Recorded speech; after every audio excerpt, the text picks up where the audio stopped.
The University News Service either sends a text alert or emails students and staff when weather conditions force scheduling changes.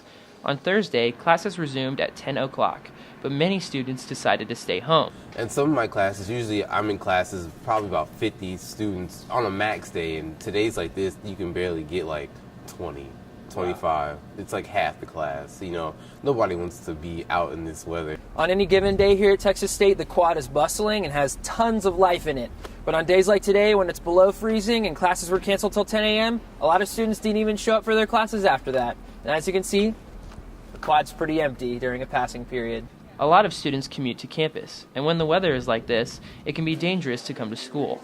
Commuters who did show up for class said getting to campus was difficult and time-consuming. So a 15 to 20 minute route from my house, which I would have to pass through the river for, now becomes a 45-minute route.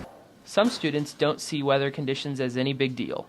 Alejandro Amarillo said he understands that much of Texas is ill-equipped for cold weather, but driving in snow and ice is pretty common across the United States. I don't really feel bad, but at the same time, I'm also the guy that'll go out and drive on the icy parts of the road because I'm used to it, and I laugh at Texan drivers because I think they're dumb, so. If students miss class due to bad weather, they can talk to the Dean of Students about potentially excusing absences. For Bobcat Update, I'm Daniel Kittrell.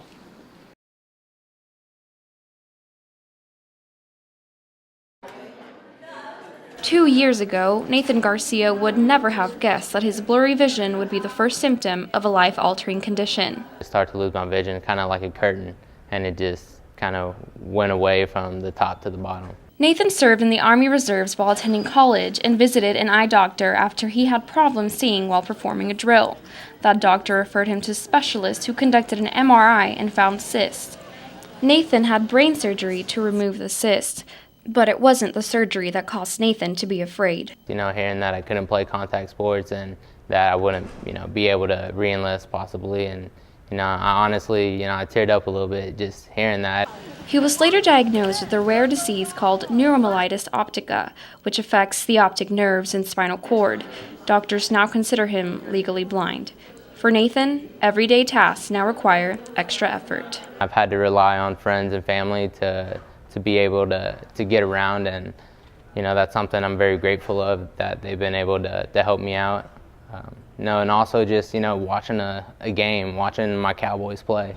Nathan says he's truly learned to appreciate the little things in life, and that small acts of kindness can make a huge impact.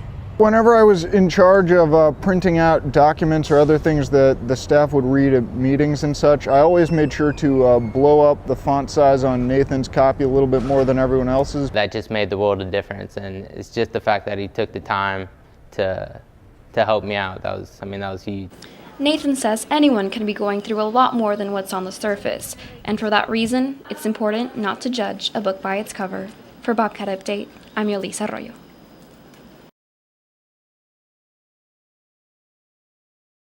Social media sites are very popular.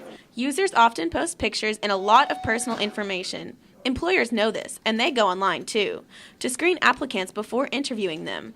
Career advisors say college students need to keep their social media postings clean and professional. I have cleaned it up a couple times. I probably could go through it again. Being that I'm only 21 and not graduating for the next year, I guess I have a little bit more time to do that. But yeah, probably need to check it up a little bit. Most social media sites offer privacy settings, which allow you to hide pictures that you don't want employers to have access to. However, this doesn't always keep snoopers away. Private profiles can still be accessed using sites like fbviewer.com. I know people definitely have people just hired just to look at your social networking sites, but since I'm going to be a teacher, I make sure that all my statuses are appropriate, pictures are appropriate, because I just think of more of the kids' effect on it.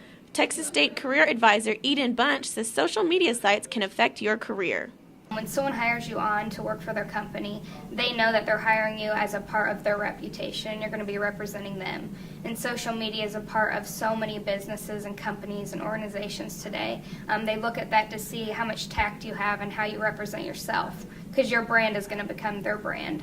Whether your social media sites are private or public, you should always avoid posting anything that has to do with alcohol, drugs, violence, or anything that a future employer might find inappropriate. For Bobcat Update, I'm Iris Fulton.